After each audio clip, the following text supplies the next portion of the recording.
lectura y es sobre un proyecto que se llama Cuatro Ríos. Es un proyecto transmedia que ha sido creado y dirigido por Elder Manuel Tovar. Yo voy a acompañar mi ponencia con las capturas de pantalla y fragmentos que tiene el cómic. Es una obra que tiene cómic, tiene realidad aumentada y tiene también un cortometraje. Entonces voy a ir acompañando mi ponencia con algunos de los fragmentos.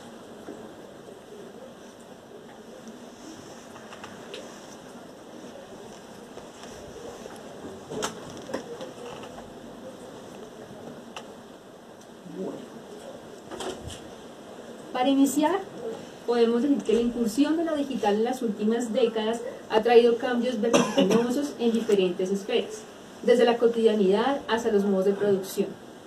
Este vector, que es cruzado junto con la hegemonía de las industrias culturales y nuestras culturas híbridas latinoamericanas, han derivado en cambios en esa concepción de la literatura en la región, que ahora es congruente con un nuevo espíritu de época. Una de esas transformaciones está vinculada con esa memoria histórica que tradicionalmente ha legitimado los poderes tradicionales y ha privilegiado una mirada desde arriba, del poder hacia abajo. Se erigieron grandes edificios y monumentos, cuyo objeto era instaurar una iconografía representativa de los considerados grandes próceres y las épicas batallas de independencia. Así apareció una cultura archivística del museo y la biblioteca. El museo ha exotizado lo local, lo popular, lo prehispánico. En contraste, ha venerado lo europeizado y lo culto. Por su parte, la biblioteca, guardiana de esa cultura letrada, una casta sacerdotal, en palabras de Rama, que había sido ese anillo protector de la colonización cultural, no solo en los periodos del dominio español, sino también en esa instauración de las repúblicas. Entonces, es a pesar de esa necesidad de la historia oficial de fijar acontecimientos y personajes, que ha creado artificialmente una memoria histórica colectiva. Esto se ve descontracturado por el carácter mismo de la memoria, o que hace proyecciones selectivas, constantemente va a fluctuar entre el olvido y el recuerdo, para construir una significación del presente actual que estamos viviendo. También unido a eso hay diversas tensiones que se van a trazar en esa construcción de la memoria histórica. Entonces hay algunos de esos límites nebulosos que hay entre la realidad y la ficción. Y al menos hay dos fuerzas en pugna, o en disputa. Entonces está la fuerza del oficial y de lo que está al margen. Sin embargo, la modernidad había privilegiado esos archivos oficiales para la construcción de esa memoria histórica, que por supuesto estaban contenidos generalmente en las letras, y que dejaba de lado todo lo que era usualmente considerado como los márgenes, y que estaba ligado a la oralidad. Y la historia, a pesar de tener ese afán cientificista a lo largo del siglo XIX, en su seno, tiene una naturaleza narrativa en sí misma. Y es en ese orden que vamos a cuestionar quién cuenta la historia, cuáles son sus protagonistas, cómo se selecciona una serie de acontecimientos en cierto orden cronológico. Son algunas de esas preguntas o cuestiones que nos remite esto. Entonces se van a trazar tensiones que con la modernidad rompieron esas ilusiones cientificistas de narrar la verdad con mayúscula, y permitieron incluir una narrativa polifónica sobre el pasado, no ya desde un narrador aparentemente neutral, sino también desde esas voces de la marginalidad, que son unas voces diversas, y que han transformado ese carácter primordialmente rememorante de la memoria, impulsado por un tipo de memoria de procesamiento, y siguiendo a José Luis Brea. Ahora, en ese sentido, los medios digitales se convirtieron en un vehículo propicio para la memoria histórica. Por una parte, aceleraron esa pérdida de la realidad amenazada ya por la concepción fragmentada de la verdad. En ese entorno digital, entonces las tecnologías, tenemos las tecnologías del retoque de imagen o aplicaciones que pueden distorsionar la representación de la realidad, de acuerdo con Vicente Luis Mora. Y además también permite la polifonía de voces, que es promovida por esa disolución de todos los medios en la computadora a través de la digitalización de diferentes lenguajes. Entonces tenemos que a través de ceros y unos se encuentran el audiovisual, el sonido, el texto y la imagen, porque al digitalizarlos todos los pasan en modo binario de ceros y unos. Además de se va a posibilitar la interconexión en tiempo real.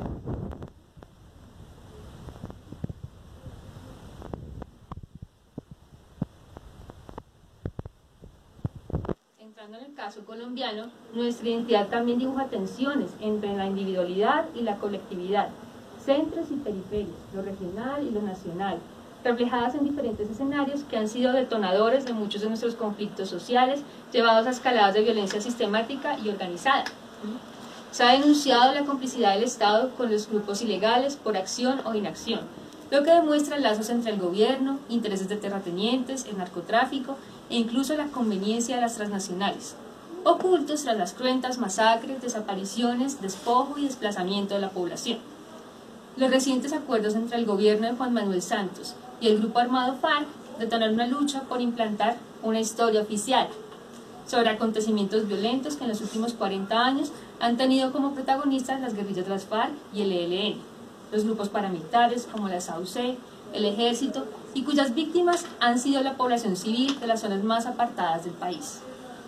Esta pugna busca callar o minimizar hechos que pueden poner en riesgo las ambiciones políticas de caudillos, líderes guerrilleros o paramilitares, grupos económicos y otros que han tenido claras responsabilidades. De ahí que además de la violencia se ejerza una cooptación ideológica por parte de unos y otros sobre esa ciudadanía para impedir un reconocimiento de nuestra historia.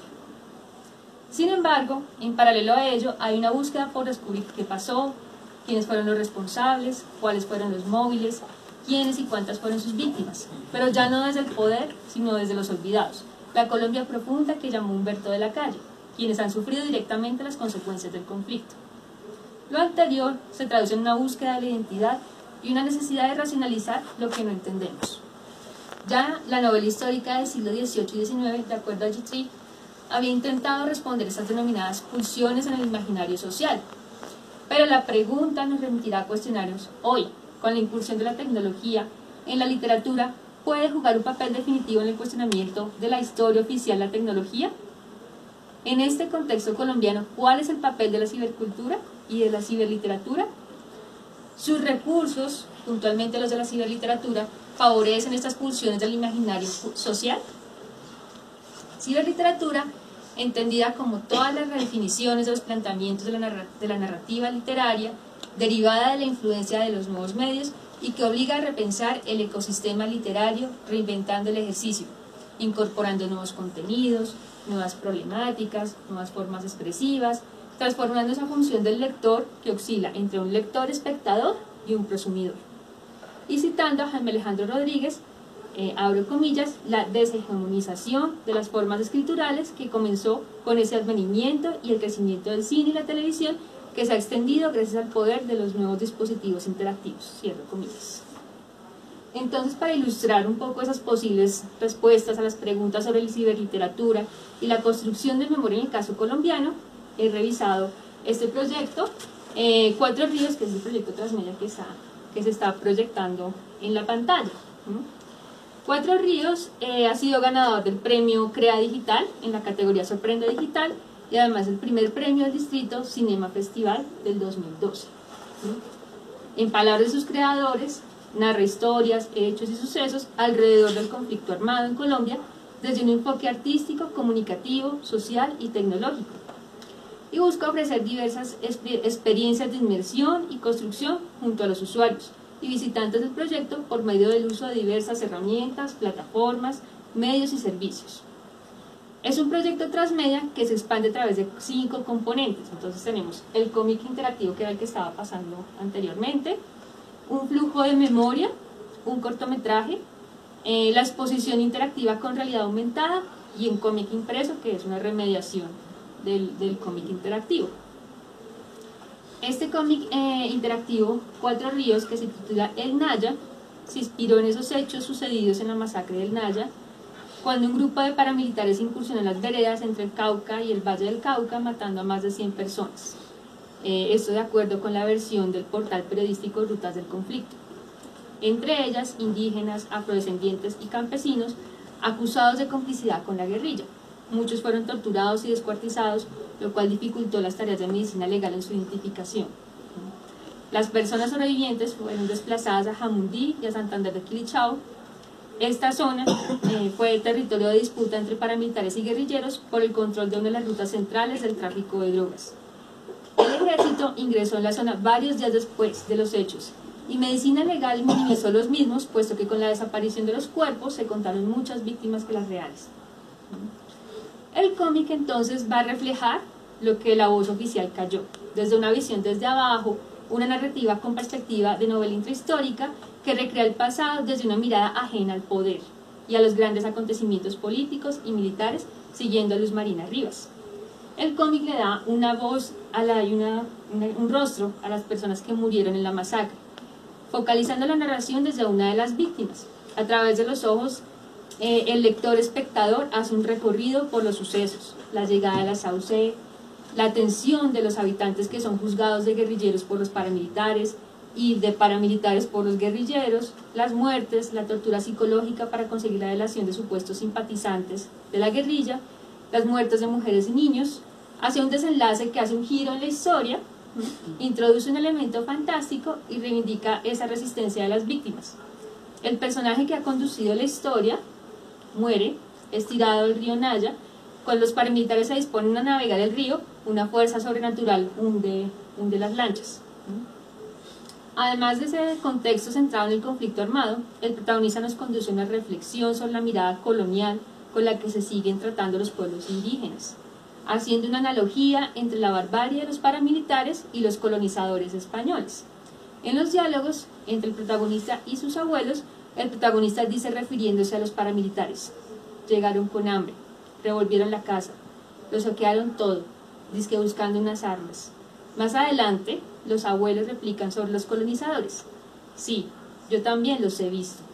Ya han venido antes, hombres vacíos que no se llenan con nada, arrancándonos a pedazos el territorio. Entonces, estas temáticas son materializadas mediante una hibridación de lenguajes. Entonces tenemos el lenguaje interactivo, la animación y el sonido. Acá no tenemos puntualmente sonido, pero el cómic tiene un sonido ambiente. De acuerdo entonces con Domenico Chapé, una evolución más radical del lenguaje narrativo hacia la realización de una literatura envolvente. Cierro comillas. Visualmente, el cómic recurre a las imágenes fotorrealistas como la que han estado viendo, en blanco y negro, retocadas mediante filtros y texturas.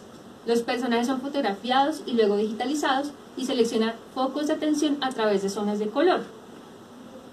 Por ejemplo, la sangre se remarca con el color rojo, el río con azul, la selva en verde, la fogata en amarillo.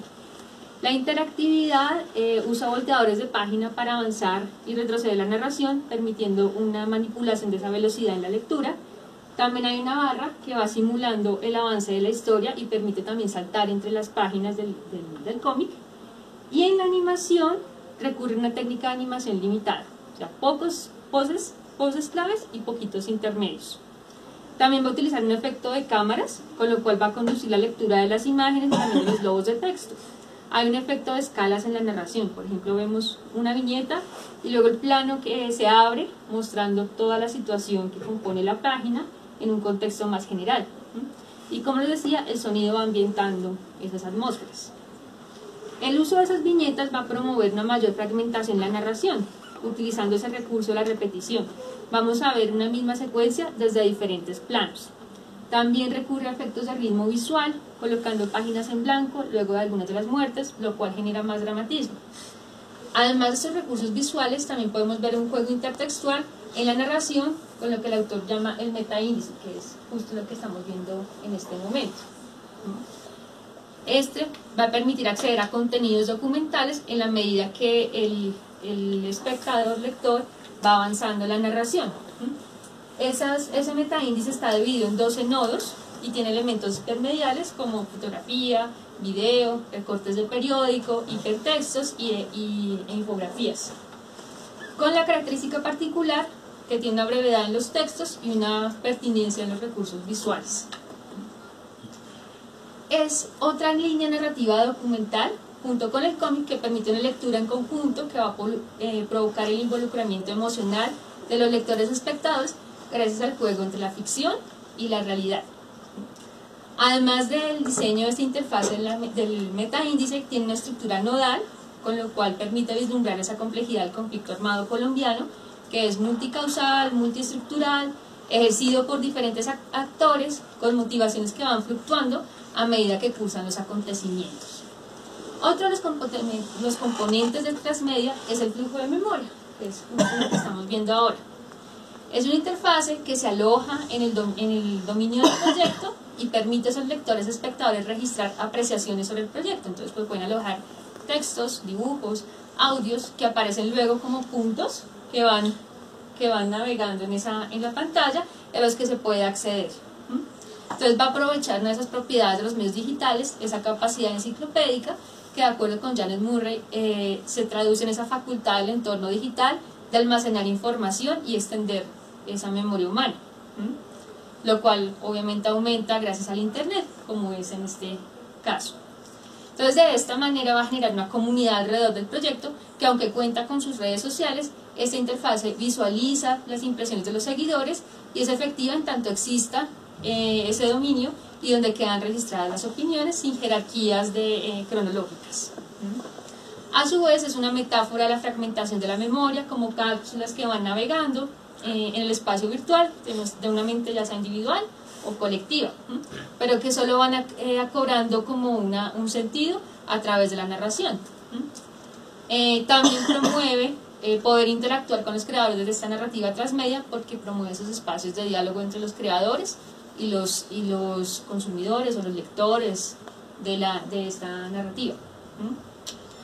La siguiente pieza que tiene es el cortometraje. En la actualidad solo se encuentra el tráiler. Utiliza algunas de las imágenes del cómic interactivo. Al parecer está en una etapa de difusión en festivales.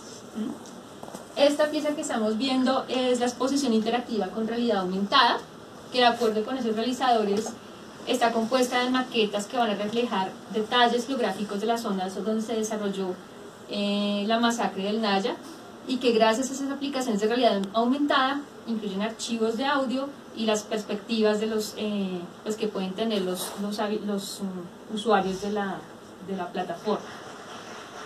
Esta exposición se convierte en una experiencia, lo que Gumbrich denominó una presentificación del mundo del pasado. Hacerlo tangible a través del simulacro que permite la tecnología de inmersión y particularmente la realidad aumentada, donde conviven el lector espectador y la ficcionalización en la pantalla del dispositivo móvil, en una conjunción temporal y espacial entre el receptor y la obra. Cuestiona, conmueve a las audiencias desde otra perspectiva, la experiencial.